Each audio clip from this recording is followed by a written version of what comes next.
Saya menembus ke dunia novel. Menemukan diri saya sebagai Luo Shifen yang berhutang melilit. Penjual gerobak sedang khawatir tentang penghidupannya. Memperhatikan seorang siswa SMP kurus berkeliling di depan stan saya. Suyan ragu-ragu menanyakan, apakah bisa membeli semangkuk Luo Shifen dengan 4 yuan? Saya mengenali dia sebagai orang yang di buku nanti akan menjadi gelap. Saya tidak hanya memberinya Luo Shifen dengan porsi ekstra, tetapi juga menyertakan telur rebus. Melihatnya makan Luo Shifen dengan hati-hati, saya memutuskan mengubah takdirnya. Pada hari ketiga saya menembus, akhirnya menerima bahwa saya masuk ke dalam sebuah novel bisnis dan menjadi Luo Shifen dengan hutang 200.000. Fakta tentang penjual gerobak. Paman menggoreng Luo Shifen seharga 4 yuan dengan suara yang gugup. Menarik saya kembali dari keluh kesah ke kenyataan. Mengangkat kepala dan melihat seorang gadis kurus seperti bambu berdiri di depan gerobak makanan saya. Seragam sekolahnya telah memutih karena dicuci. Memegang beberapa lembar uang kertas kusut di tangan. Saya berkedip. Tiba-tiba menghirup napas dingin. Bukankah ini Suyan dari buku yang kemudian menjadi antagonis fanatik? Dalam versi aslinya digambarkan matanya seperti ular berbisa. Namun yang berdiri di depan saya sekarang jelas adalah anak kecil yang kekurangan gizi. Poni hampir menutupi matanya. Bibirnya karena gugup menjadi garis lurus. Luo Shifen seharga 5 yuan. Saya hanya punya 4 yuan. Dia melihat saya tidak bereaksi. Ujung telinganya memerah. Suaranya semakin pelan. Kalau tidak bisa, tidak apa-apa. Kenapa tidak bisa? Saya dengan cepat memukul meja. Membuatnya terkejut dan gemetar. 4 yuan tetap 4 yuan. Paman memberimu telur rebus tambahan. Suyan terkejut. Mata di balik kacamata hitamnya melebar bulat. Seperti jalur kecil yang terkejut. Ini khususnya adalah versi masa depan sang Raja Iblis yang membuat dunia bisnis berlumuran darah. Saya sambil menggoreng Luo Shifen sambil mengintipnya. Hati gila di luar. Penulis? Kamu menipu hantu. Duduk di sana menunggu saya. Menunjuk ke kursi plastik di sebelah. Saya dengan mudah menambahkan 2 liang bubur ke dalam panci. Saat saya menyajikan semangkuk yang menumpuk seperti gunung kecil di depannya, jari jemari Suyan berkelindan. Om, ini terlalu banyak. Hari ini ada promo pembukaan, beli 4 porsi dapat telur rebus gratis. Dan masih ditambah porsi. Saya tetap tenang sambil mengoceh tanpa arti. Jika cepat dimakan, tidak akan wangi lagi. Tangan bergetar saat dia mengangkat sumpit. Gigitan pertama bubur masuk ke mulut. Matanya tiba-tiba bersinar seperti simpanse. Hidung saya terasa asam. Tangan bergerak lewat kata-kata mata. Saya sering kelaparan saat kecil. Apakah ayahnya setelah menikah hampir tidak memperhatikan apakah dia makan dengan baik? Saya menanyakannya sambil mengangguk kepala. Menumbuk bawang putih. Tidak mengangkat kepala saat makan. Saya memperhatikan ada memar di pergelangan tangannya. Seragam sekolah. Bagian bawah celana masih robek 1 lubang. Tidak di SMP. Saya pura-pura berkata sembarangan. Kelas 1-3. Suaranya teredam dalam mangkuk bubur. Menurut novel aslinya, Suyan saat SMP mengalami perundungan di sekolah dengan sangat menyedihkan. Ternyata itu benar. Saya sedang memikirkan dia yang tiba-tiba tersedak cabai. Batuk sampai wajahnya memerah. Saya segera memberi tisu dan susu kedelai, makan perlahan. Tidak ada yang merebut darimu. Saat dia mengambil susu kedelai, tanpa sengaja menyentuh jari saya. Mengecilkan diri seperti tersengat listrik. Berterima kasih dengan suara pelan. Ini bukan antagonis. Jelas itu hanya kucing kecil yang mengembara. Langit semakin gelap. Para siswa semua pulang ke rumah. Saat saya menutup kios, saya selalu merasa ada yang mengikutiku ketika menoleh. Melihat Suyan bersembunyi di belakang tiang listrik. Kenapa belum pulang? Saya menanyakannya. Membungkuk tanpa berkata. Saat itu, beberapa remaja SMA yang berkelakuan nakal keluar dari gang. Si kecil yang bisu belum pergi. Apakah kamu sudah membayar uang perlindungan hari ini? Suyan langsung hancur dalam sekejap, kan? Aku langsung marah setinggi 300 derajat. Perasaan itu menindas gadis kecil seperti aku. Jadi apa yang kalian kelinci kecil lakukan? Aku mengangkat sendok sup dan berlari ke beberapa gadis besar. Mereka menindas siswa SMP. Rambut kuning yang tidak punya muka terkejut sejenak. Bukan urusanmu. Dia dari sekolah kami. Aku ayahnya. Aku secara spontan menyebutkan sendok sup. Hampir menusuk hidung rambut kuning itu. Kalau aku lagi lihat kalian menindasnya, percaya atau tidak? Aku setiap hari di gerbang sekolah menuangkan kuah snail noodles ke kepala kalian. Mungkin itu gambaran aku mengayunkan sendok sup. Sangat garang dan menakutkan. Beberapa preman mengumpat pergi. Aku berbalik melihat Suyan menatapku dengan kosong. Kelopak matanya memerah. Om, kakak tertawa. Aku dengan kesal mengoreksi. Aku cuma nomor 24, ya? Sudut bibirnya bergetar. Ternyata dia tertawa. Ini pertama kalinya aku melihatnya tertawa. Seperti seberkas cahaya matahari muncul tiba-tiba di hari mendung. Ayo pergi. Aku antar kamu pulang. Aku mendorong gerobak kecil sambil berkata. Suyan menggelengkan kepala. Tidak perlu. Perutku tiba-tiba mengeluarkan suara gemuruh. Dia canggung mencoba menyelinap lewat celah tanah. Aku menghela napas. Belum kenyang. Dia, si adik yang jujur, mengangguk. Lalu cepat-cepat menggeleng. Aku akan datang makan lagi besok. Melihat otak penjahat yang kelak akan mengguncang dunia bisnis ini.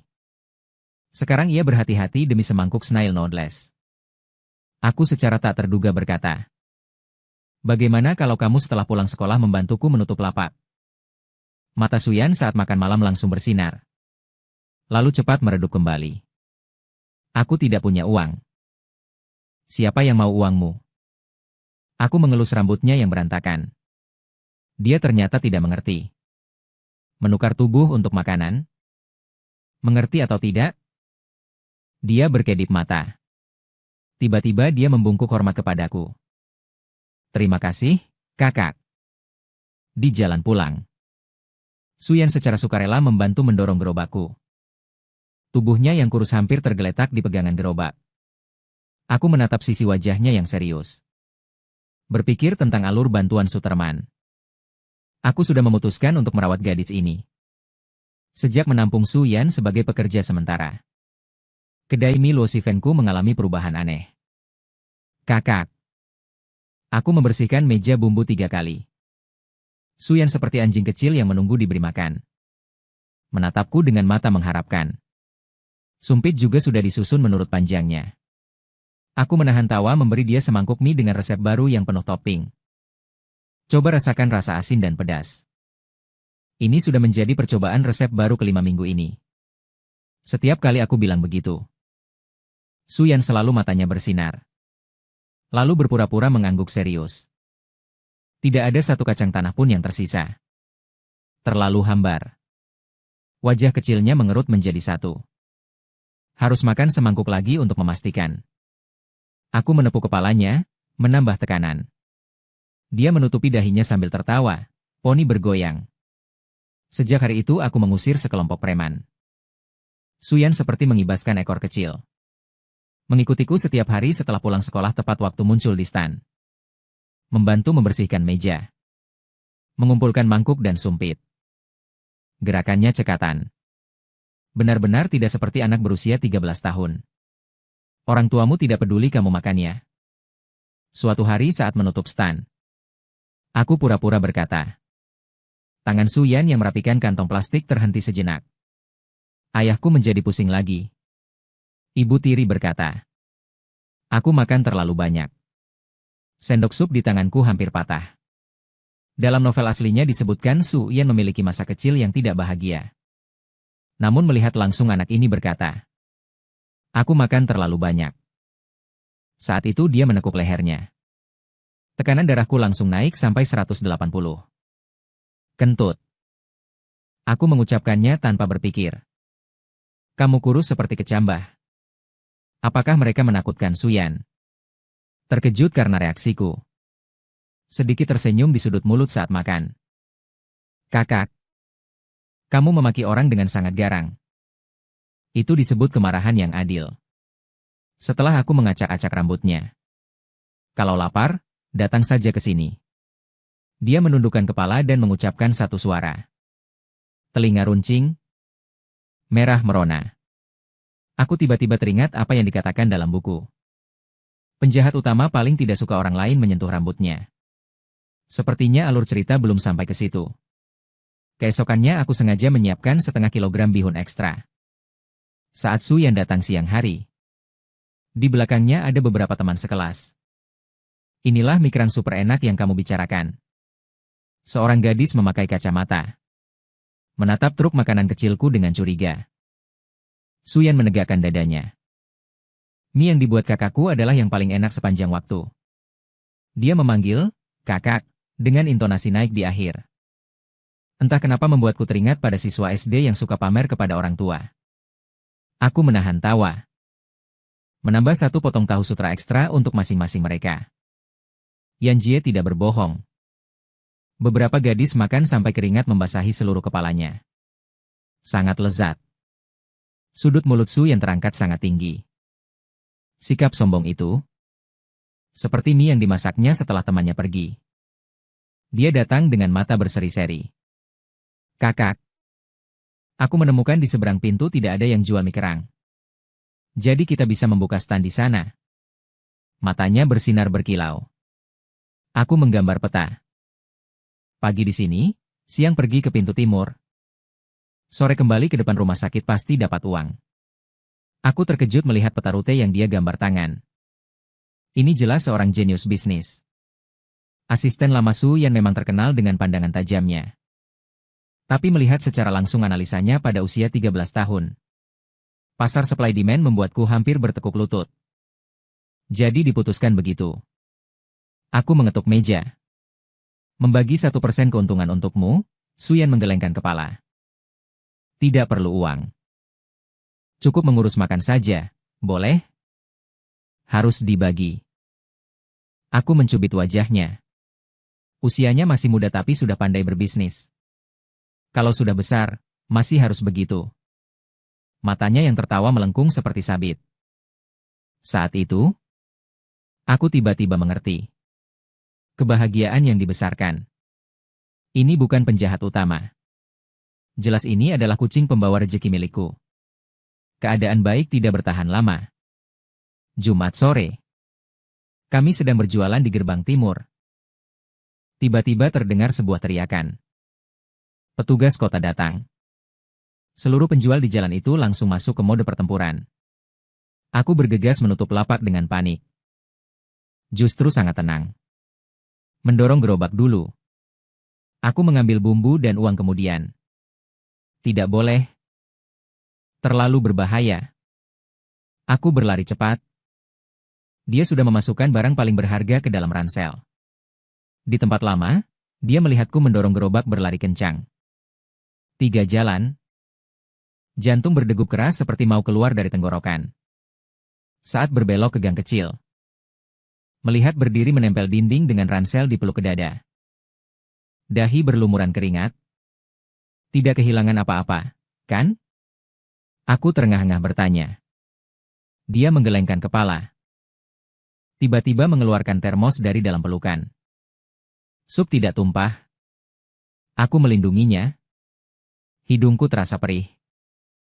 Gadis bodoh ini melarikan diri. Namun masih mengingat sup lama itu. Kemudian baru ku tahu. Sup itu adalah panci pertama yang kukukus saat membuka usaha. Dia diam-diam menganggapnya sebagai harta. Jangan lakukan ini lagi. Aku mengelus rambutnya yang berantakan karena berlari.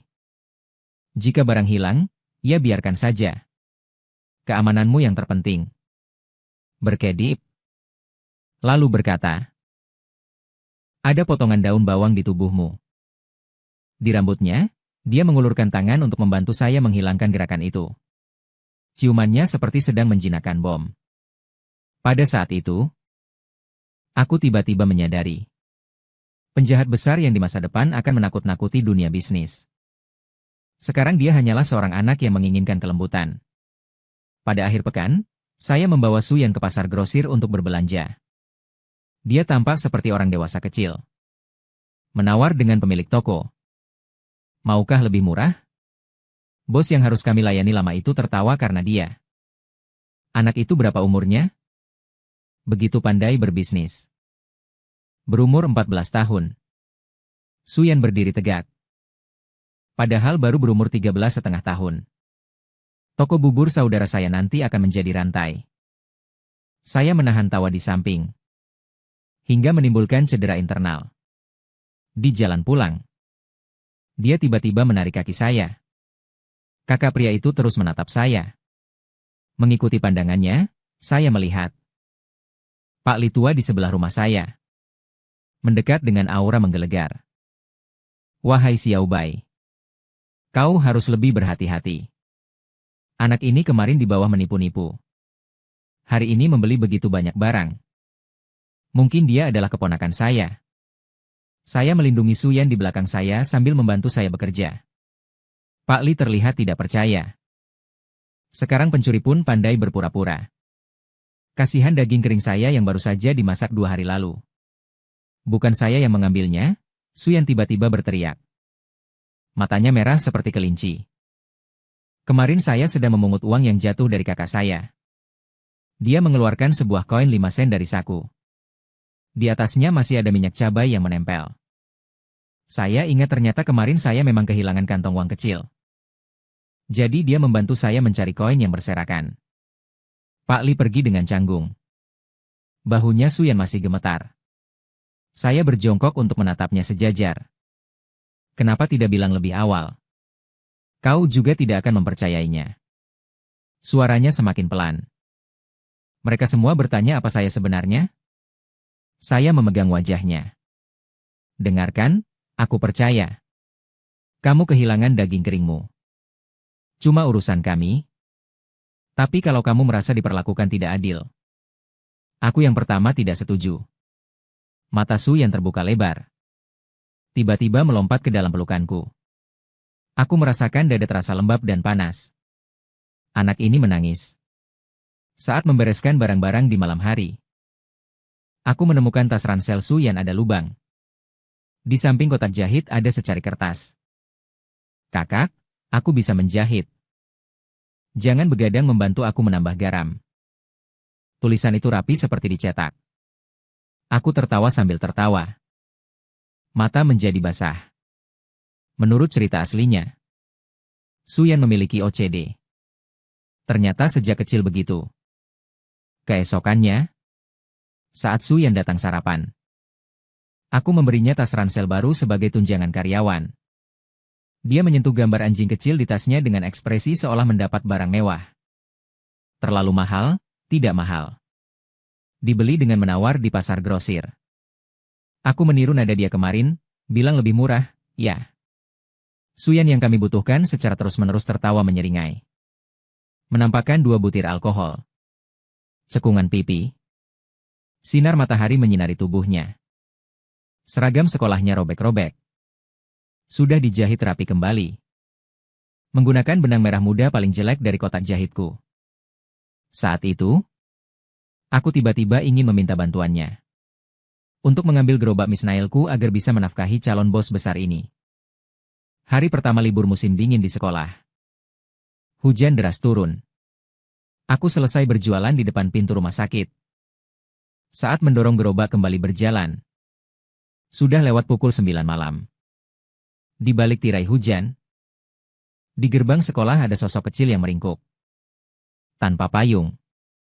Seragam sekolah basah menempel pada tubuh. Suyan yang selisih. Hampir membalik mobil. Terbalik di sini, apa yang kamu lakukan? Dia mengangkat kepala, poni menetes, lensa kacanya penuh dengan tidur. Aku tanpa ragu membungkusnya dengan jas hujan. Kita pulang dulu baru bicara. Sepanjang perjalanan. Seperti ayam basah. Gemetar. Tetapi tetap bersikeras membantu saya mendorong kereta masuk ke rumah sewa. Saya melemparkan handuk kering dan satu set piyama saya kepadanya untuk mengeringkan pakaian di kamar mandi.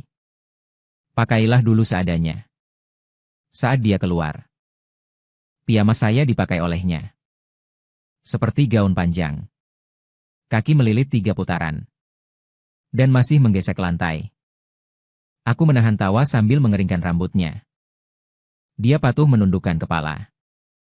Tulang belakang lehernya yang menonjol membuat hati terasa sakit. Katakanlah. Ada apa ini? Aku menyerahkan secangkir susu panas kepadanya. Menggenggam cangkir dengan kedua tangan.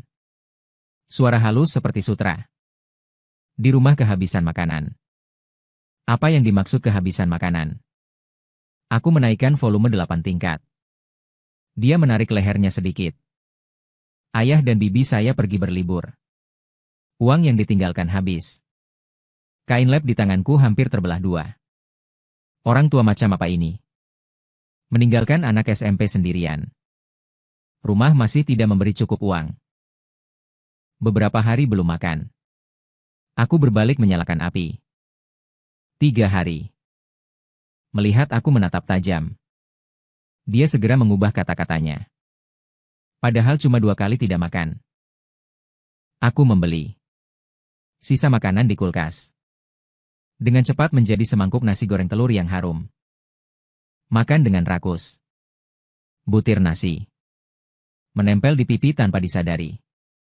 Pelan-pelan. Tidak ada yang merebut darimu. Setelah hidungku terasa perih. Kalau lapar langsung datang menemukanku, dengar. Dia mengangguk. Tiba-tiba meletakkan mangkuk dan sendok garpu. Kakak. Aku bisa membantumu bekerja. Tanpa uang. Cukup 1 mangkuk mie saja. Setelah selesai berbicara, dia merah padam. Seakan menurunkan kepala seolah-olah mengajukan permintaan yang berlebihan. Baru saat itu aku menyadari ada beberapa goresan segar di pergelangan tangannya. Apa yang terjadi pada tangannya? Membawa barang menyebabkan goresan pada dirinya. Dengan cepat menyembunyikan tangannya di bawah meja. Aku sangat kuat. Bisa membantu kamu mendorong kereta. Informasi berguna. Menghitung. Hatiku terasa seperti dibor oleh tangan tak terlihat. Anak ini bukan meminta belas kasihan. Dia menukar kerja dengan makanan. Baiklah. Aku berpura-pura santai. Kebetulan bisnis selama liburan musim dingin bagus namun kekurangan orang. Namun aku mengangkat 1 jari. Gaji pertama tetap dibayarkan. Kedua panggil aku paman. Jangan panggil kakak. Jika tidak, orang lain akan mengira aku bukan pekerja anak. Mata Su yang terbelalak bulat. Benar-benar menipu kamu, dia anjing kecil. Aku mengacak-acak rambutnya lalu pergi tidur. Mulai besok kerja. Besok tempat tidur diserahkan kepadanya untuk tidur di lantai. Tengah malam aku terbangun dan menemukan Su yang meringkuk di tepi tempat tidur, hanya menempati ruang yang sangat kecil. Seakan takut mengotori sprayku. Keesokan paginya. Aku terbangun oleh suara di dapur. Berlarian masuk dan melihat Su yang berdiri di atas bangku kecil menggoreng telur. Apronku di atasnya seperti jubah. Aku bisa memasak. Dia membawa sepiring telur hitam terbakar seolah sudah kenyang. Dulu sering membuatnya sendiri. Aku mencicipi sayur asin berasap yang asin. Namun dalam tatapan penuh harap Suyan. Aku memakannya hingga habis tanpa mengubah ekspresi. Tidak buruk. Lain kali api lebih kecil. Matanya yang tersenyum melengkung seperti bulan sabit. Begitulah. Aku mendapat pekerja temporer. Suyan bekerja dengan serius sampai menakutkan. Setiap hari dia bangun lebih awal dariku. Kotak bumbu dibeli seperti formasi latihan militer. Ada pelanggan yang dia terima uangnya dan memberi kembalian. Tidak pernah salah. Saat senggang, dia membantu saya menyusun bahan makanan. Paman, tofu kulit hampir kadaluarsa. Paman, bubuk cabai harus diisi kembali. Paman, SD Dongmen selesai lebih awal. Kita bisa pergi lebih awal. 3 hari kemudian, saya terkejut bahwa efisiensi kios kecil saya meningkat 50%. Yang lebih menakjubkan, Su yang ternyata mendesain ulang buku catatan keuangan saya. Saya menandai keuntungan dan kerugian dengan warna berbeda. Dari mana kamu belajar itu? Saya membolak-balik buku catatan yang setara dengan laporan keuangan. Terpana. Perpustakaan? Dia malu-malu menolak kacamata. Usaha kecil? Mengelola nampan kertas ternyata sangat menarik. Saya diam-diam berlutut dalam hati untuk karya asli. Ini bukan penjahat besar. Jelas dia adalah jenius bisnis. Pagi 1 minggu kemudian, saya melihat Su yang diam-diam memasukkan mantou ke dalam tasnya. Apa yang dia lakukan? Saya tiba-tiba lahir. Dia ketakutan sehingga mantou jatuh ke tanah. Saya ingin membawanya ke sekolah. Bukankah sekolah sudah libur? Telinga Su yang memerah saat makan siang. Baru saat itu saya menyadari. Dia takut makan siang menghabiskan uang saya. Paman lagi asam dan lembut. Saya di depan matanya memasukkan 2 telur rebus dan 10 yuan ke dalam tasnya. Jangan sembunyikan kuda yang terang-terangan. Dengar tidak? Dia menundukkan kepala dan mengangguk. Tiba-tiba berkata, Paman, kau seperti ayahku. Saya sedang minum air. Hampir memuntahkan. Saya baru berusia 24. Maksudnya suaranya terasa semakin pelan. Ayah saya tidak pernah menyiapkan makan siang untuk saya. Udara tiba-tiba menjadi berat. Saya menaruh gelas. Berpura-pura santai berkata, mulai sekarang saya akan menyiapkan apa yang kamu mau makan. Menulis menu. XML. Translate_text. Mata Susuyan bersinar. Suasana di antara kami tiba-tiba menjadi seperti keluarga sejati. Saat dia membantu saya mengupas bawang putih, dia menyanyikan lagu yang melengking dengan pelan. Saat saya menumis, cara dia menyerahkan garam dan cuka. Seperti asisten bedah. Malam itu kami menghitung uang receh bersama dan berdiskusi. Keesokan harinya saat merencanakan rute berjualan. Seriusnya seperti sedang merencanakan operasi militer. Suatu hari setelah selesai berjualan, saya kembali dan menemukan tuan rumah berdiri di pintu. Xiao Bai. Anak kecil itu memandang Susuyan dengan curiga. Aku penenun jauh. Orang tua saya sedang dalam perjalanan bisnis dan tinggal beberapa hari. Wajahku tetap tenang, hatiku tidak berdebar. Susuyan segera masuk ke pintu. Bisa dijadikan materi video etiket. Setelah tuan rumah pergi, Susuyan dengan suara pelan bertanya kepada paman. Apakah aku membuatmu repot? Merepotkan.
Akhirnya isian terpaksa menumpuk kemana-mana. Ah iya? Dia tergesa-gesa mengelap. Ternyata malah menodai wajahnya sendiri. Seperti kucing kecil yang lucu. Aku tertawa sampai tidak bisa berdiri tegak. Secara spontan, aku mengambil foto dia dengan ponsel. Suyan begitu panik sampai melompat. Hapus? Tidak mau menghapus? Aku mengangkat ponsel tinggi-tinggi. Pada hari pernikahanmu, aku akan memutarnya berulang-ulang. Dia langsung memerah dari dahi sampai leher. Paman Gen sudah cukup ribut. Kita lanjut membuat pangsit. Ming yang tiba-tiba bertanya dengan suara pelan. Dulu, bagaimana keluargamu merayakan tahun baru? Tindakanku terhenti sejenak. Tidak mungkin aku bilang aku datang dari masa depan, kan? Hanya makan pangsit seperti biasa. Menonton gala tahun baru. Aku menjawab dengan samar. Cepat alihkan pembicaraan. Ayahku akan membelikan pakaian baru sebelum pernikahan. Dia menunduk menguleni adonan. Lalu tidak ada lagi. Dia mengatakannya dengan santai. Tapi aku melihat jarinya bergetar sedikit. Aku berpura-pura santai sambil memeluk bahunya. Tahun ini kita rayakan besar-besaran. Besok aku akan membawamu membeli pakaian baru. Saat malam tahun baru sedang memasak. Mata Su Yan bersinar seperti bintang. Tapi segera kembali tenang. Terlalu boros? Tak apa-apa. Aku menggerakkan mesin sedikit. Buku catatan bulan ini sudah menghasilkan cukup banyak. Itu memang fakta. Sejak Su Yan membantu merencanakan ulang rute berjualan, pendapatan hampir berlipat ganda. Beberapa hari yang lalu, aku melunasi utang terbesar. Akhirnya bisa menghela napas lega. Saat pangsit dimasukkan ke dalam panci, Su Yan berdiri di samping kompor menatap dengan penuh harap. Hanya menunggu anjing kecil yang lapar. Aku diam-diam menggeser pangsit berisi koin ke arahnya supaya dia makan perlahan. Aku menonton dengan mata terbuka lebar saat dia menelan setengah pangsit dalam satu gigitan. Hampir terbakar sehingga dia melompat. XML. Translate_text. Tiba-tiba ekspresinya membeku. Perlahan-lahan dia mengeluarkan sebuah koin 5 sen dari mulutnya. Aku mengerti. Dia mengangkat koin itu dengan tidak percaya. Di wajahnya masih menempel setengah daun bawang. Selamat kaya raya. Aku bertepuk tangan. Tahun depan kamu pasti beruntung, Su Yan memegang koin itu. Tiba-tiba matanya memerah. Dulu semuanya adalah ayahku. Menyadari udara tiba-tiba menjadi tenang. Aku sedang memikirkan bagaimana melanjutkan pembicaraan. Lalu aku mendengar dia dengan semangat memanggil, "Ayah." Kami berdua sekaligus terdiam. Su Yan panik hampir menjatuhkan mangkuk. Ya. Maaf. Aku maksudnya P.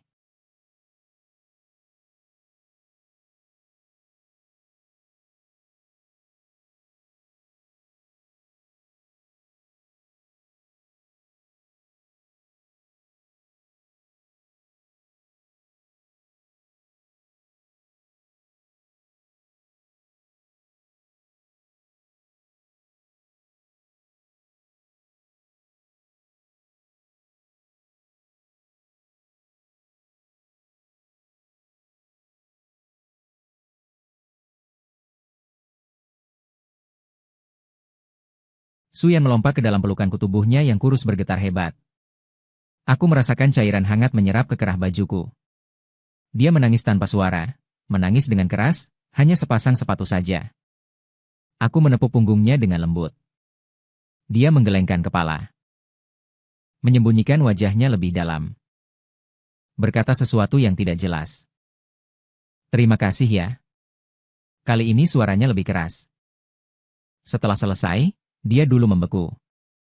Seperti kelinci yang kaget ingin melarikan diri. Aku mengencangkan lengan. Sama-sama. Anak perempuanku, Su Yan, mengangkat kepala dengan cepat. Air mata dan ingusnya bergetar. Wajahnya tampak seperti ditimpa kebahagiaan hingga pusing. Kami berpelukan seperti itu. Sampai suara kembang api dari rumah tetangga membangunkan kami. Malam itu, kami menumpuk di sofa. Menonton gala musim semi yang dipenuhi salju. Su Yan memakai pakaian baru dan sepatu baru. Bahkan tidak rela melepasnya bahkan saat tidur. Pada tengah malam aku bangun pergi ke toilet. Menemukan dia meringkuk di pangkuan sofa. Memeluk erat sepasang sepatu lama, apa yang dia lakukan? Aku bertanya dengan pelan. Dia Dengan setengah mengantuk berkata, takut sepatu baru dicuri. Aku tidak tahu harus tertawa atau menangis. Paksa mengeluarkan sepatu lama. Melemparkannya di depan pintu. Besok akan dibuang, Suyan panik ingin mengambilnya. Aku menekannya kembali ke selimut saat ia berjuang. Dia tiba-tiba berkata, ujian tengah semester. Aku mendapat nilai rendah di kelas. Apa? Suaraku naik 8 oktav. Kapan itu terjadi? Kenapa tidak dikatakan lebih awal? Minggu lalu dia berbisik dalam gelap. Guru berkata ingin memanggil orang tua. Apakah kamu akan pergi? Hidungku terasa perih. Anak ini menahan selama seminggu. Hanya menunggu malam ini untuk bertanya. Pergi tentu saja, aku mengacak-acak rambutnya. Aku ingin memberitahu seluruh sekolah, Suyan adalah putriku. Ini keponakan perempuan. Dia cepat-cepat memperbaiki, mengatakan sudah baik. Unchle. Mengerti. Mengerti. Saya menahan tawa. Cepat tidur ya, belajar. Mulai sekolah setelah tahun baru. Saya benar-benar pergi ke pertemuan orang tua sebagai paman. Guru kelas Suyan adalah seorang bapak tua yang penyayang. Sambil memegang tanganku, berkata, Suyan berubah sangat banyak. Semester lalu masih menjadi masalah. Siswa tiba-tiba tertawa semester ini. Saya menatap ke sudut kelas, seorang pria tua yang berpura-pura membaca. Sebenarnya telinganya berdiri tegak. Saat mendengar guru memujinya, sudut bibirnya secara diam-diam terangkat. Pertemuan orang tua selesai. Dia berlari kecil mendekat lalu memberi saya sebotol air. Bagaimana? Guru berkata kamu adalah jenius. Saya sengaja mengatakan dengan keras. Apakah kamu menyarankan melompati kelas? Suyan memerah. Namun matanya bersinar luar biasa. Di jalan pulang. Dia dengan sukarela memegang tanganku. Ini pertama kalinya. Pada bulan Maret kami pindah ke rumah dengan kondisi. Sebuah rumah sewa yang agak lebih baik. Meskipun masih sederhana. Namun setidaknya ada kamar mandi pribadi. Barang-barang Suyan sebenarnya hanya beberapa pakaian dan buku pelajaran. Tersusun rapi di sudut. Lalu dengan semangat membantu saya menata gerobak makanan ringan. Unchle. Saya merancang menu baru. Dia mengeluarkan poster gambar tangan seolah harta berharga. Paket siswa dapat ditambah opsi bracelet. Saya melihat ekspresinya yang semangat. Terbayang karakter antagonis yang suram dan dingin dalam cerita aslinya. Tiba-tiba terasa tidak nyata tentang Suyan yang baru dipelajari. Akan tertawa, akan bergurau, akan. Karena saya memuji matanya yang bersinar. Saya menjual 10 mangkuk mie lebih banyak. Bersorak kegirangan. Unchle. Dia memiringkan kepalanya. Apakah dia tidak suka melihat saya? Sangat bagus. Aku mencubit wajahnya. Kita mengandalkanmu untuk mengantarkan mie kerang kami. Siu, kakaknya Su tertawa. Suara itu seperti sinar matahari menyinari seluruh rumah kecil kami. Pada suatu hari di bulan April. Saat Suyan pulang dari sekolah, wajahnya pucat. Seragamnya kotor, kenapa begitu? Aku menurunkan buku catatan. Terjatuh dan tergelincir. Matanya menghindar. Aku mengangkat bajunya dan melihat. Di pinggang belakang ada bercak memar yang besar. Itu karena terjatuh. Suaraku berubah. Suyan menggigit bibirnya dan tidak berbicara. Di bawah tekanan tanyaku. Dia pelan-pelan berkata. Beberapa teman dulu. Mereka menuduhku menyontek. Ternyata ada yang meragukan peningkatan nilai dia yang terlalu cepat. Hari ini setelah pulang sekolah, aku menahannya di toilet dan memarahinya. Aku begitu marah sampai seluruh tubuhku bergetar. Mengambil sendok sup dan ingin pergi ke sekolah menagih orang. Yuan Yi memeluk erat pinggangku. Jangan pergi, mereka memukulmu, aku juga akan membalas. Dia cepat-cepat berkata. Apa yang diajarkan kepadaku telah dibuli. Harus membalas. Aku menurunkan sendok sup. Tiba-tiba sadar bahwa anak yang dulu dibuli ini akhirnya belajar melindungi diri. Duduk di depanku, aku menyentuh kepalanya. Tapi lain kali beritahu aku. Dia mengangguk.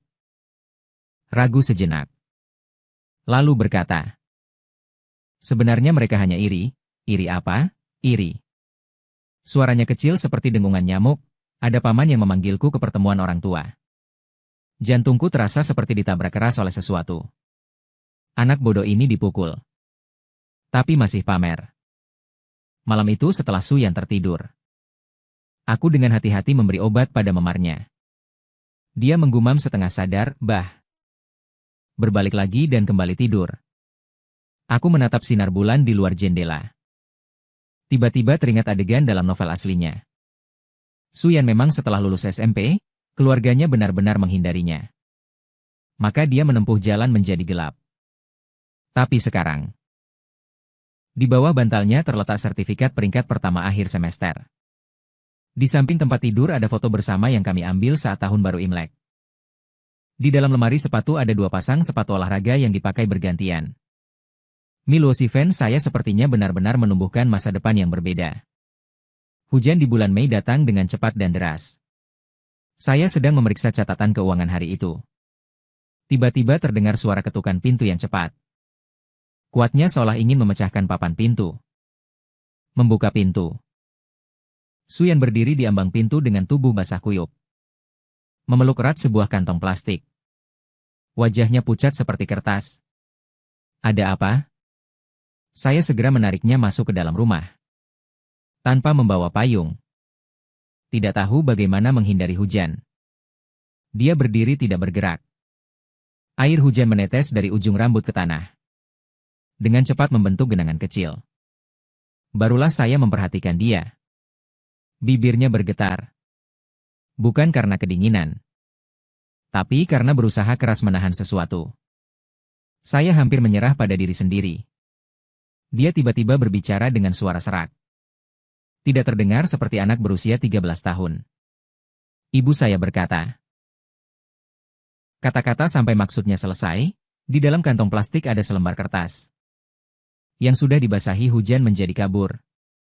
Namun masih bisa melihat beberapa kata besar tentang hubungan. Dada saya terasa seperti dipukul keras oleh seseorang. Napas menjadi sulit. Suyan tiba-tiba berjongkok. Menyusut menjadi satu gumpalan. Mengeluarkan suara seperti hewan kecil yang menutupi mata. Saya berjongkok dan memeluknya. Merasakan tubuhnya yang kurus bergetar hebat. Tidak apa-apa, tidak apa-apa. Saya menepuk punggungnya dengan lembut. Berusaha menenangkan bayi yang ketakutan. Ada aku di sini. Dia tiba-tiba mengangkat kepala. Mata basah kuyupnya penuh keputusasaan. Apakah kamu juga belum selesai berbicara? Lalu menggigit bibir sampai darah menetes. Suyan? Dengarkan baik-baik. Saya memegang wajahnya. Memaksa dia menatap mataku. Kecuali kamu sendiri ingin pergi. Jika tidak, saya tidak akan pernah meninggalkan. Apakah kamu mengerti? Dia berkedip. Air hujan bercampur air mata mengalir turun. Saya mengulanginya sekali lagi. Apakah kamu mengerti? Dia dengan cepat menjawab singkat. Lalu seluruh tubuhnya melorot lemas di pangkuanku. Malam itu, saya membantu dia mengeringkan rambutnya. Ganti dengan pakaian kering. Merebus sup jahe.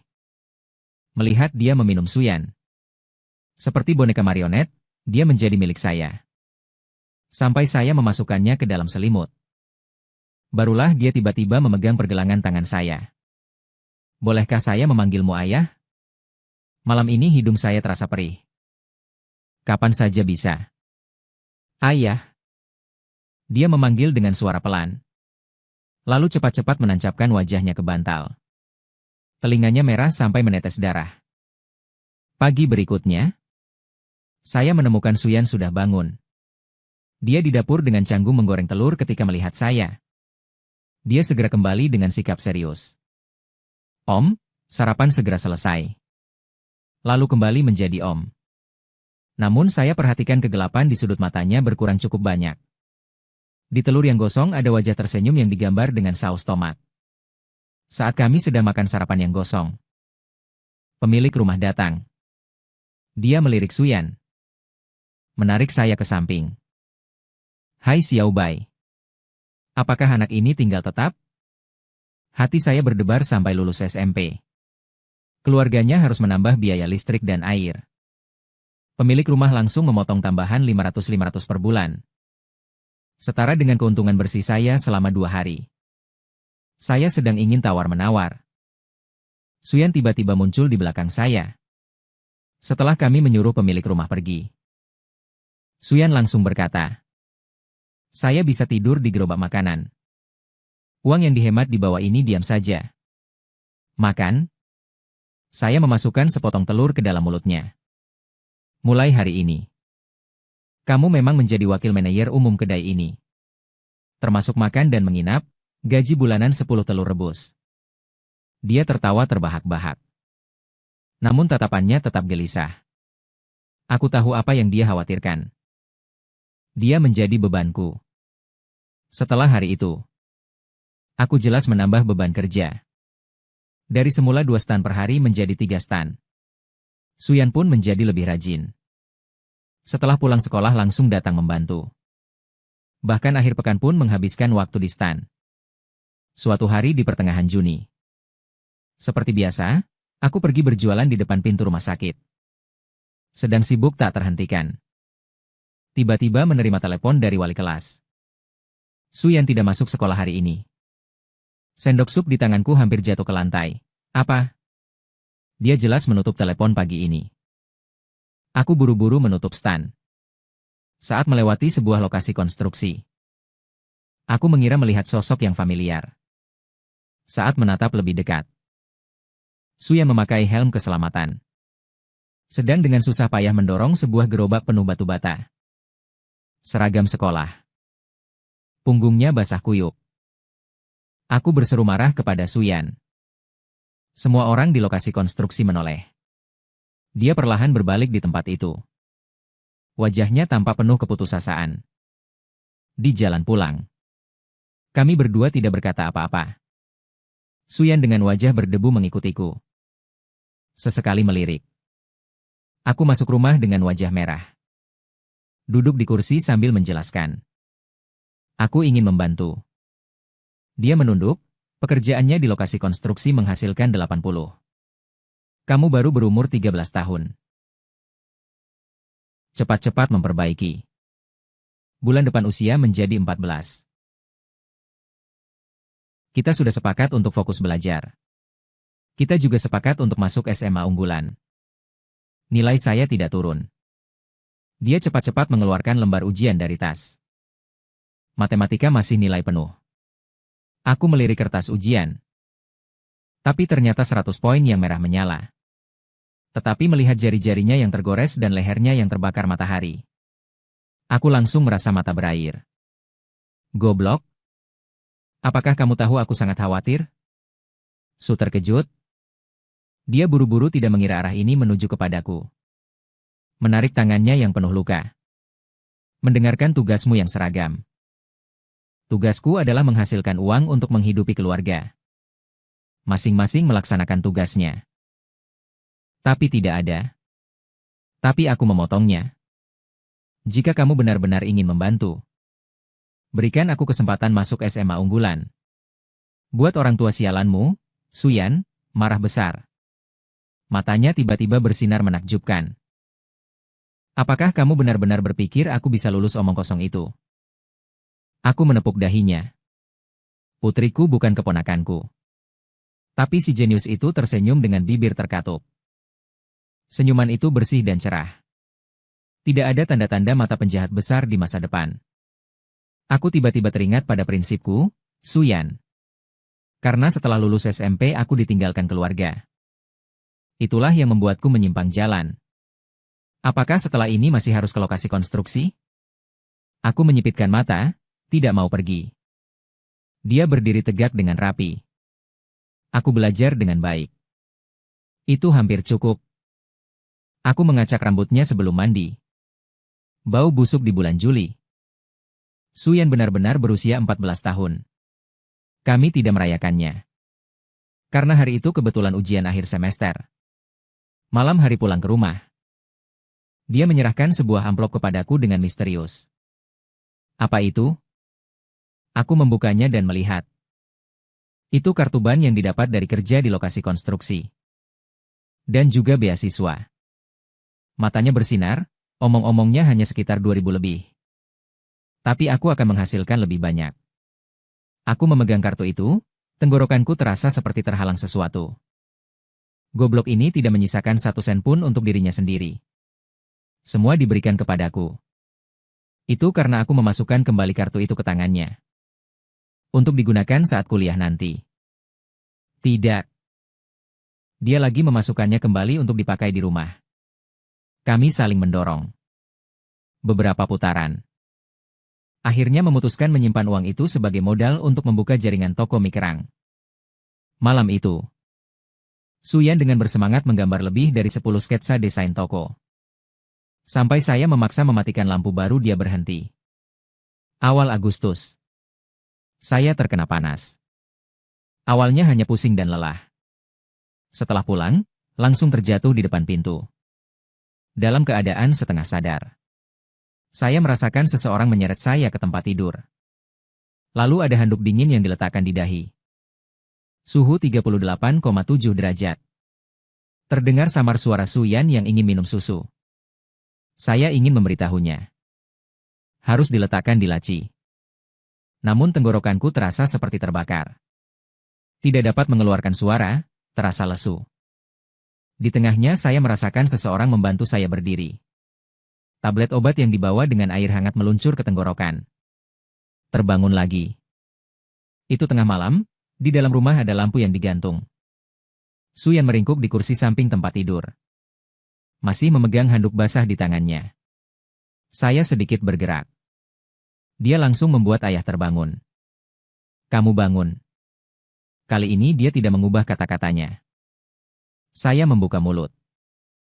Tenggorokan sakit sehingga tidak bisa berbicara. Suyan dengan panik membawa semangkuk.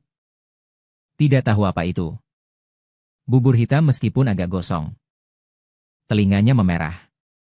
Ini pertama kalinya saya memasak. Saya mencicipi 1 suap. Hampir membuat saya melayang di tempat. Rasanya pahit. Dan ada rasa yang tidak enak. Namun dalam pandangan menantikan Suyan. Saya paksa memakan setengah mangkuk, enak tidak? Dia menatap dengan penuh harap bertanya apakah enak. Saya dengan suara serak berkata. Tapi lain kali jangan tuangkan seluruh bungkus garam ke dalamnya. Dia agak malu sambil menggaruk kepalanya. Lalu tiba-tiba berkata dengan tegas. Beberapa hari ke depan jangan jualan di gerobak lagi. Aku tidak pandai merawat. Sekolah akan segera dimulai. Kamu tahu aku sudah menyelesaikan pelajaran kelas 3 dengan belajar sendiri. Ayah panik. Selain itu, aku hanya pergi di pagi hari. Kembali di sore untuk merawatmu. Melihat wajah kecilnya yang keras kepala. Aku tiba-tiba menyadari anak yang dulu bahkan menghindari menangis ini. Sudah belajar merawat orang lain. Tidak bisa mengalahkannya.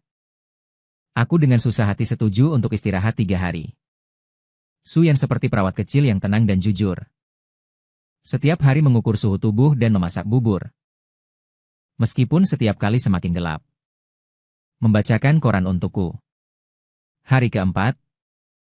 Aku paksa bangun dari kelumpuhan. Dia terus mengeluh sepanjang jalan seperti nenek kecil. Minum lebih banyak air. Jangan berjemur di bawah matahari. Jika lelah, istirahatlah. Bulan September. Suyan naik ke kelas 3 dan mengikuti tes awal masuk sekolah. Dia mendapat peringkat rendah di kelas.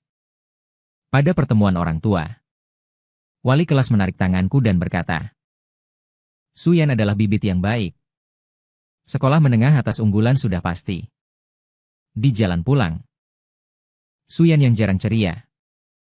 Terus-menerus bercerita tentang sekolah. Saat dia berbicara dengan semangat, dia tiba-tiba menggenggam tanganku. Ayah, jika aku masuk ke SMA unggulan, mari kita rayakan bersama. Aku terkejut sejenak. Ini kedua kalinya dia memanggilku ayah. Dan begitu alami. Tanpa menunggu jawabanku, dia sendiri dulu memerah. Tapi tidak mengubah kata-katanya. Hanya menatapku dengan gugup. Tentu saja. Merayakannya dengan aku mencubit tangannya. Mau pergi kemana? Taman hiburan Heidi Lau memang. Matanya bersinar seperti bintang. Aku berpikir untuk pergi makan KFC. Begitu saja, hidungku terasa perih.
Tidak tampak sama sekali bahwa dia bersikap dingin.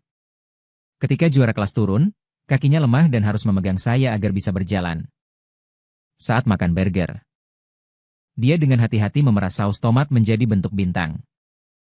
Mendorongnya ke depan saya dengan cara yang kekanak-kanakan. Saya mengungkapkan rasa tidak suka di mulut. Tapi di hati saya sangat lembut. Dia terhenti sejenak. Mengubah kata-kata. Om. Harus tinggal asrama di SMA. Kentang goreng di tangan saya jatuh kembali ke dalam kotak. Apakah bisa kembali setiap minggu? Dari Sabtu sore sampai Minggu malam. Dia menatap gelas cola. Apakah kamu akan memikirkan aku? Apa yang kamu pikirkan? Aku sengaja berkata dengan suara keras. Kebetulan menjadi akrab dengan Suyan. Ujung bibir menurun. Saya cepat menambahkan. Tapi tidak ada yang membantu saya menghitung tagihan. Masih cukup merepotkan. Dia segera kembali senang. Saya kembali pada akhir pekan untuk membantu kamu dan bahkan bisa membimbing PR. Saya berusia 24, masih menulis PR apa? Maksud saya buku panduan pelatihan karyawan toko.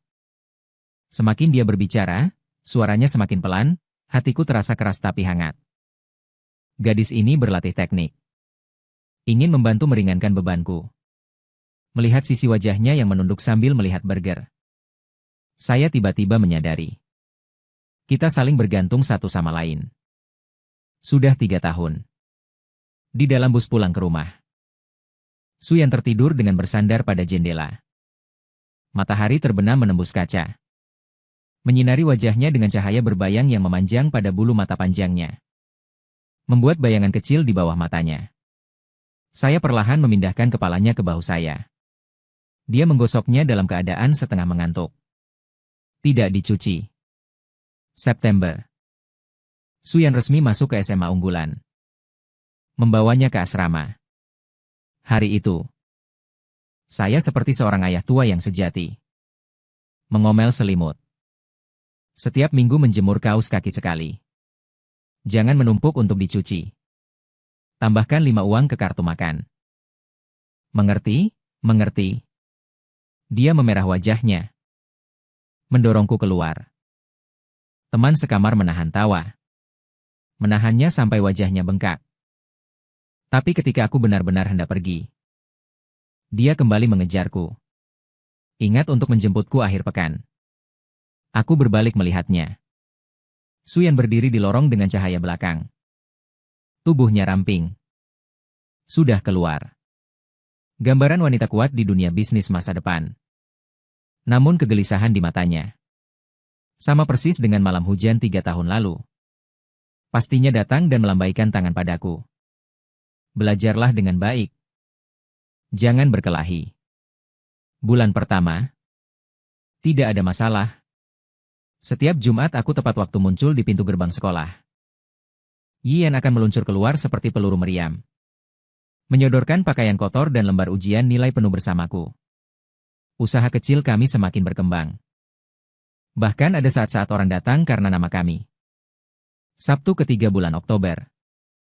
Aku menunggu setengah jam di gerbang sekolah. Tidak melihat satupun orang. Saat ingin menelepon, melihat Suyan keluar pelan-pelan. Di belakangnya ada adik perempuan mahasiswa berpakaian seragam sekolah.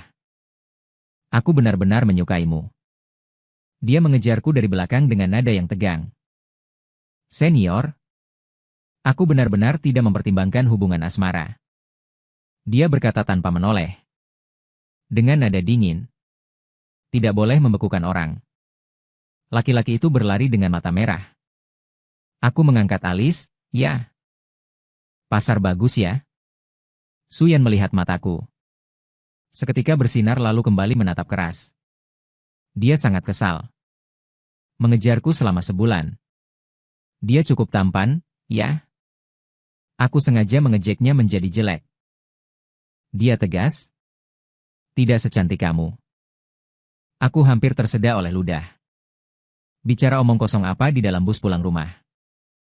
Suyan diam secara tidak biasa. Sampai hampir turun.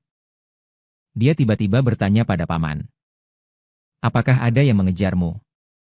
Haha, hanya pelanggan wanita di toko itu. Dia menatap bahu miringnya. Lalu guru nenek yang mengeriting rambut tadi melihatmu, aku tak tahu harus tertawa atau menangis. Apa maksud mengeriting rambut itu? Itu adalah kepala departemen uang dari Biro Perdagangan. Anak-anak mereka sudah masuk SMP. Suyan bersuara, oh. Ekspresinya jelas menjadi lebih rileks. Tapi pada malam hari aku menemukan dia diam-diam membuka ponselku. Kenapa? Aku berdiri di belakangnya. Dengan tenang. Menanyainya. Membuat ponsel terjatuh ke tanah karena takut. Aku ingin mencari data apa yang harus dicari. Perlu melihat WeChat-ku. Aku mengambil ponsel, Suyan. Kapan kamu mulai memiliki kebiasaan ini? Dia menundukkan kepala dan tidak berbicara. Rambut poni turun menutupi matanya. Aku tiba-tiba teringat antagonis yang berlebihan dan fanatik dalam novel aslinya. Sudah besar. Hatiku berdebar mendengarkan. Aku berjongkok dan menatapnya sejajar. Aku tidak akan tiba-tiba menghilang. Aku tidak akan menolak. Apakah kamu mengerti? Dia mengangguk pelan. Mataku berkelip. Jelas dia belum sepenuhnya percaya. Malam itu aku bangun tengah malam pergi ke toilet. Menemukan dia meringkuk di sofa ruang tamu, di tangannya. Memegang erat hak-hakku.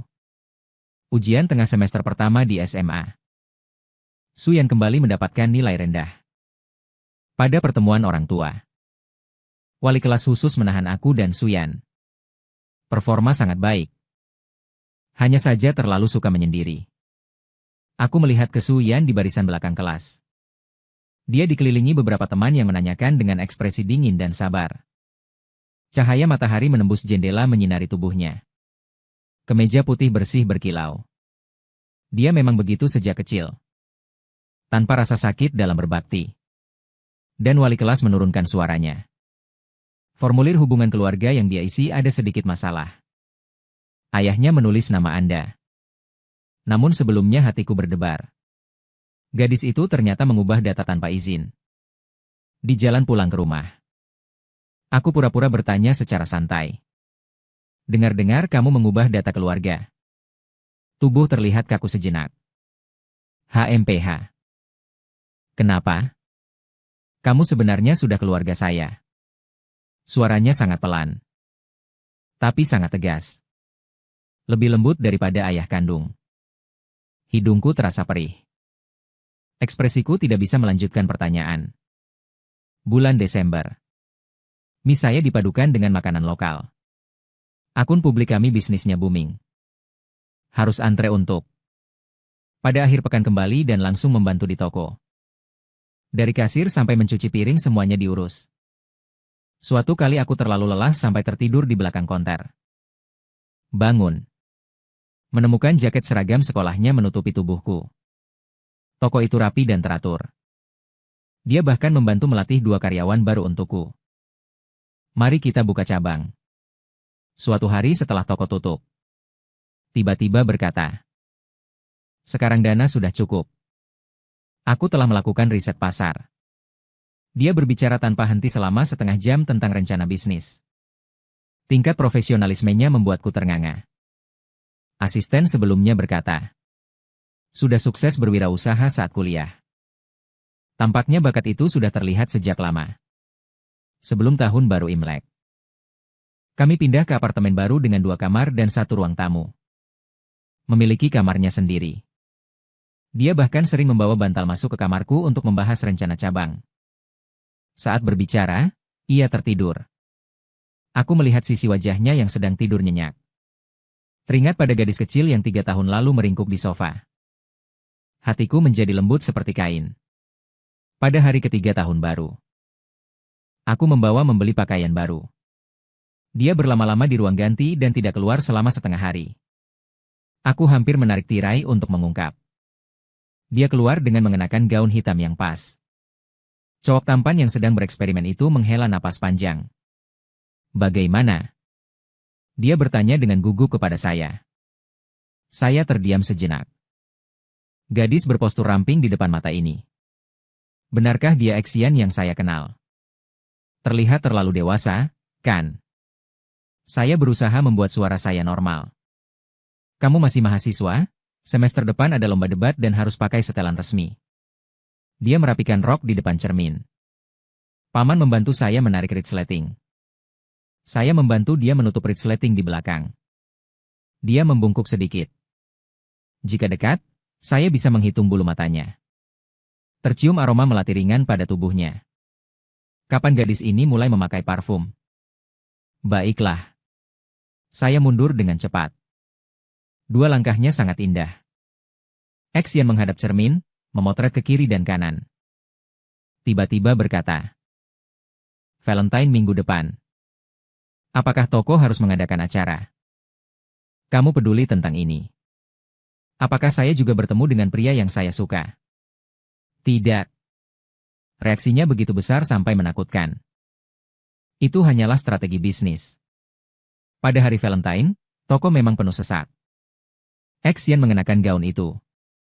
Ketika manajer toko sementara menarik banyak pria untuk memotret diam-diam. Saya sedang menyusun catatan keuangan di kantor. Tiba-tiba terdengar suara pertengkaran di luar. Ternyata itu Xian. Seorang pria berkata, saya melihat foto di grup alumni SMP. Saya pikir itu salah orang. Kalian salah menebak. Xian dengan suara dingin menegur perempuan. Tolong tinggalkanmu. Perubahannya sangat besar. Mendengar nilai kamu sekarang melampaui pria. Pria itu tidak memaafkan. Dulu kamu bilang setelah lulus SMP langsung kerja. Terakhir katakan lagi bahwa kalian salah orang. Saya keluar.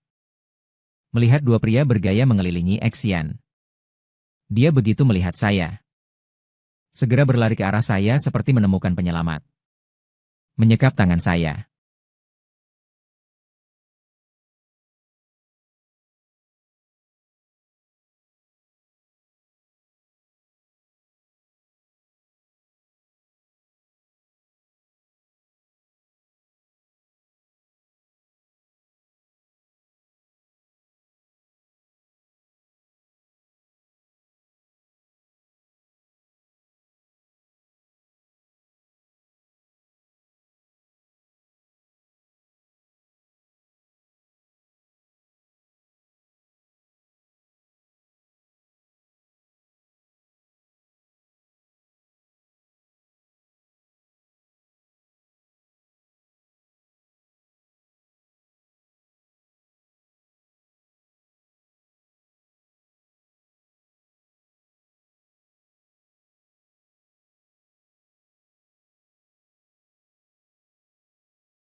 XML. Translate_text. Sebagai perayaan kami datang ke taman hiburan tema yang baru dibuka. Tapi jelas gadis itu tidak tertarik sama sekali pada Kincir Ria dan Biang Lala. Dia khusus memilih atraksi yang dapat menggoyang orang sampai sarapan terlempar. Kamu pergi saja. Aku di bawah akan memotretmu. Aku berpura-pura tenang. Suyan mengerutkan matanya. Kamu takut. Siapa yang takut? Aku khawatir kamu yang begitu. Dia menggerakkan cepat tiket akses di tangannya. Tertawa seperti setan kecil. 10 menit kemudian. Aku terkapar di bangku panjang. Jiwaku keluar dari tubuh. Suyan kembali dengan semangat memegang es krim. Paman menutup mulut dengan wajah lebih putih daripada es krim. Aku memarahi serigala mata putih dengan lemah. Membiarkanmu tumbuh sebesar ini. Suyan tiba-tiba tidak tertawa lagi. Dia berjongkok dan menatapku dengan serius. Terima kasih telah membesarkanku. Hidungku terasa tumpul selama 4 tahun. Awalnya tunas kacang kecil yang kekurangan gizi itu kini telah tumbuh menjadi gadis yang bisa bercanda sambil berada di wahana jatuh bebas. Konturnya semakin halus. Tatapannya tetap jernih. Hanya ada beberapa kata tajam yang belum pernah kulihat sebelumnya. Ayo pergi makan. Aku melompat untuk mengalihkan topik. Umur paling panjang. Mau makan apa? Hot pot ya. Aku mengacak rambutnya. Hari ini kamu memang ingin makan daging naga. Aku juga akan menyiapkannya untukmu. Di restoran hot pot Suyan seperti binatang kecil yang akhirnya dilepaskan dari sangkar. Dari toko babat hingga daging sapi gemuk menumpuk penuh gelang pakaian. Aku diam-diam memotretnya. Sikapnya yang melahap dengan rakus. Ditangkapnya tepat waktu dan dihapus. Dia meraih tangan untuk merebut ponsel. Tidak mau. Aku menyembunyikan ponsel di belakang. Saat XML. Translate_text. Tidak ada yang bereaksi sebesar dia. Membuat pelayan terkejut. Aku hanya ingin belajar dengan baik. Aku tertawa terbahak-bahak. Secara spontan, aku menaruh sepotong daging sapi berlemak ke dalam mangkuknya. Suyan menunduk dan melahap dengan rakus. Namun telinga yang memerah mengkhianatinya. Setibanya di rumah, sudah jam 10 malam. Aku dengan misterius mengeluarkan sebuah kotak hadiah ulang tahun yang dikemas dengan indah. Suyan mengambilnya. Dengan hati-hati, dia membuka dan menemukan sebuah syal rajutan tangan berwarna biru tua.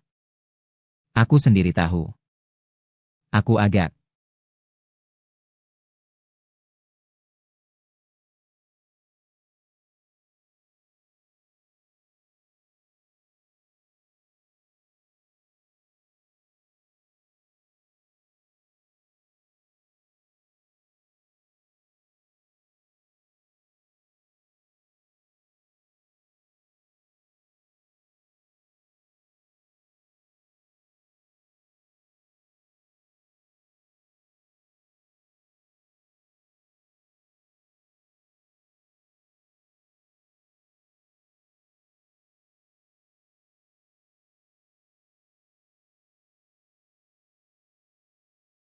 serius, aku begitu bersemangat hampir melempar spatula.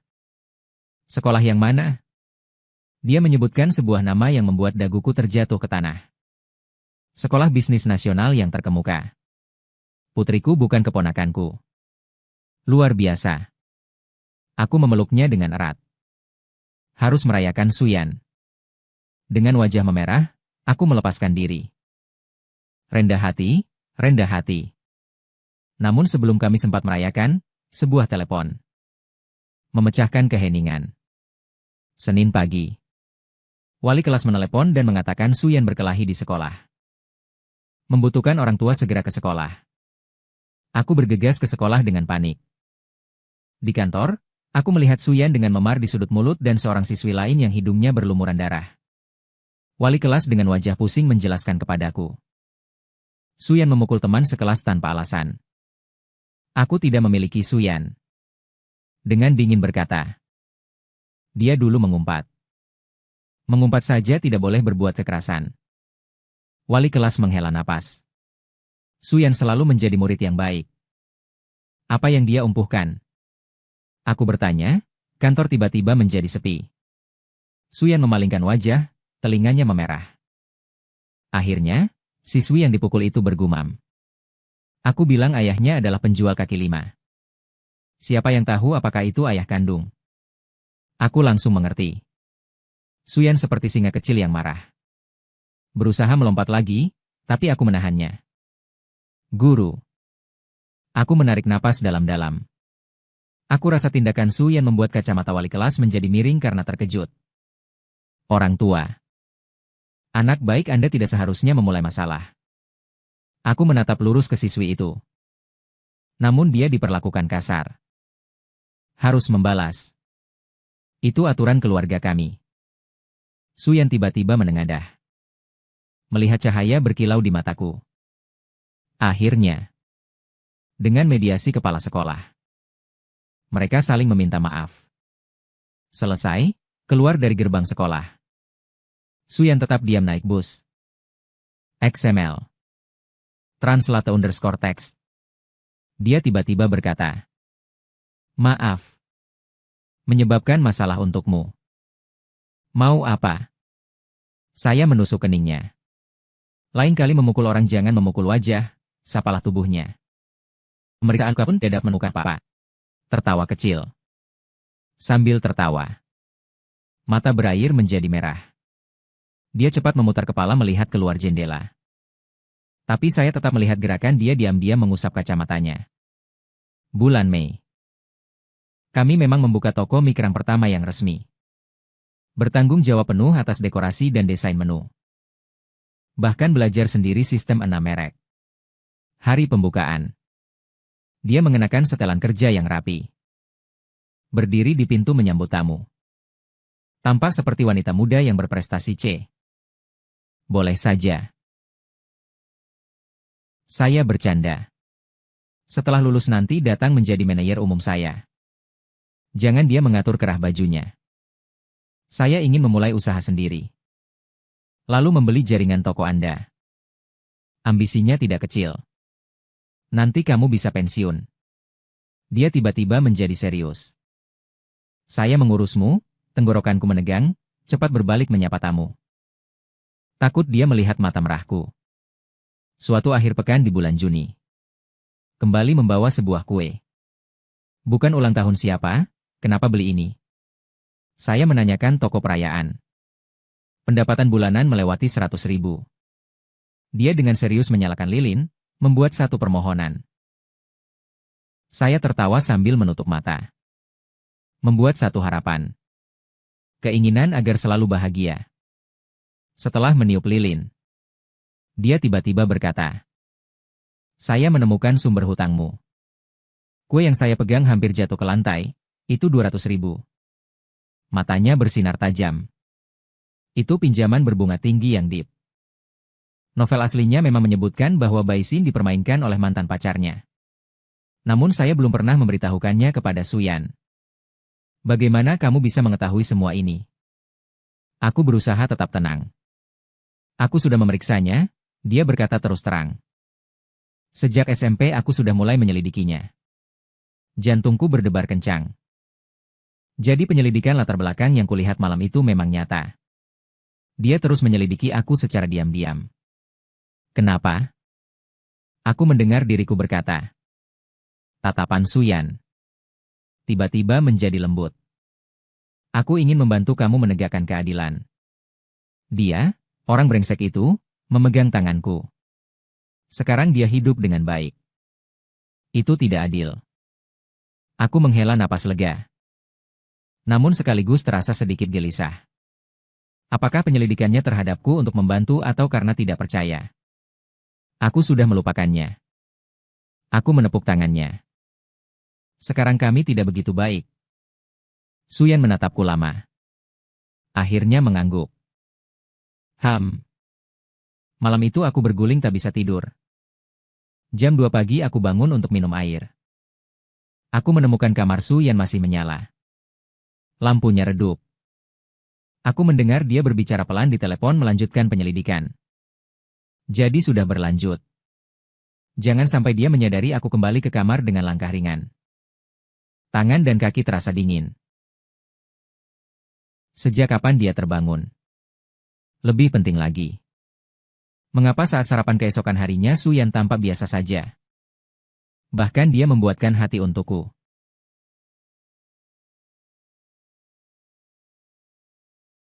Antagonis yang berlebihan dan obsesif itu. Hanya kali ini objek obsesinya bukan pesaing bisnis. Tapi itu ayahku, aku kembali. Jam 11 malam. Toko Mikrangku sedang menyiapkan sampel. Suyan membuka pintu masuk.